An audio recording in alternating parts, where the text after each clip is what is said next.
What is the primary purpose of a title search?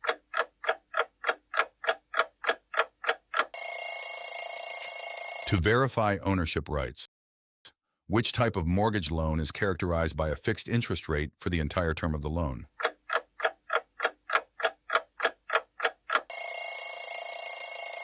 Fixed rate mortgage. What is the maximum loan-to-value LTV ratio typically allowed for a conventional mortgage?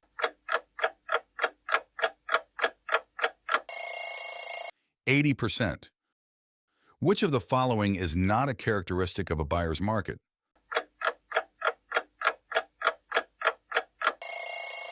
High demand. What is an easement?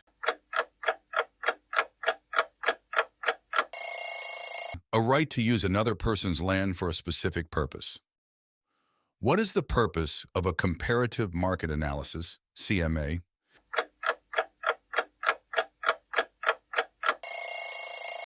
To estimate a property's market value.